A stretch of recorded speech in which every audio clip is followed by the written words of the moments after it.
Hi everyone, from Pietro from the limited edition for snap video number 10. Immediately after our snap video number 9, where we highlighted the differences between quartz watches and mechanical watches, we received a fair amount of inquiries on accuracy in particular. What is accuracy? What can be considered a good accuracy for a good timepiece? And what is accuracy affected by? What are the different elements affecting accuracy? Well, in this episode we're going to go through briefly and sharply some of the main elements regarding the accuracy of a timepiece. Obviously, in the world of watchmaking, accuracy is everything. Accuracy is how reliable the performance of every timepiece, how able a timepiece is to actually measure the time, which is obviously the main function why we are supposed to purchase a timepiece. Well, one small element, if a timepiece is accurate 90% rate, or even say 95%, or let's say 99.9%, this would give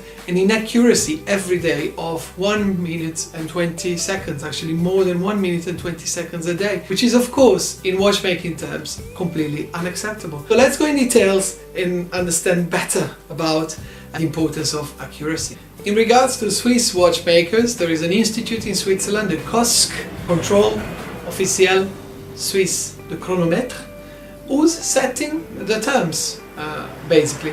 So everyone knows, all the Swiss watchmakers have taken now for granted that it is considered to be acceptable a +1 second in accuracy a day for a quartz timepiece, and a -4 +5 seconds per day for a mechanical timepiece.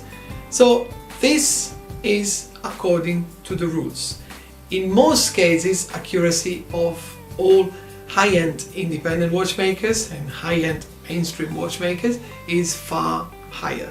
But this is the main rule. So if any timepiece or your timepiece is showing a loss or a gain of time higher than -4 +5, 6 seconds a day if it's a mechanical watch, or +1 seconds a day if it's a quartz watch, already you have a good feel to understand whether your timepiece is within what is considered to be acceptable for the Swiss standards. But one thing is defining what should be the level of accuracies.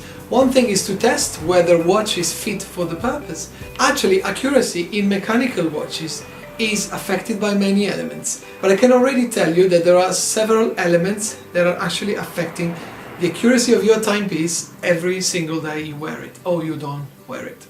Bear in mind that a mechanical timepiece is actually a group of mechanical components working together, causing dynamics and frictions within every single component in order to provide with information that go from the hour and minutes display, moon phase, power reserve, and so on and so forth. So inaccuracy in terms of mechanics is and should be, in a way, the rule. First thing affecting accuracy is the position you wear the watch. There is a difference whether you wear your watch in this way, or this way, or this way, or this way.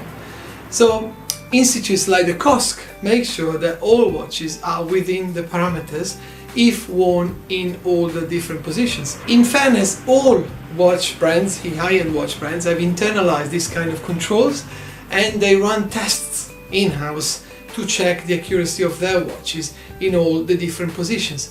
There are 8 positions, but as I said, we're not going to go through these details in this particular video. Second big element that have been studied across the centuries is accuracy related to the gravity. The gravity is the massive force we are all subjected to, and our mechanical watches, don't escape this rule. So accuracy of timepieces is tested also for the resistance to gravity. Third element is regulation. Every single mechanical movement can be regulated, having screws at the back that watchmakers can tighten or loosen up in order to speed up or to decrease the pace of oscillating of the part which is called the escapement of a mechanical movement.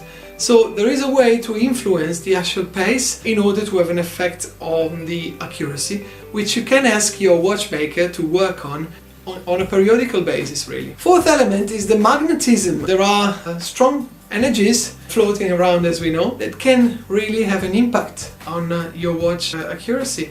So it is generally recommended to keep your mechanical timepiece away from sources of magnetism, since this can really affect the accuracy of the timepiece. Legendary watchmakers from 300 years ago, 200 years ago, were the first to understand that temperature has an influence on the accuracy of every mechanical timepiece. Of course, these days it sounds pretty natural, where the fact that in winter and in the summer, depending on the temperature, there can be a different effect on the metal components of a mechanical watch.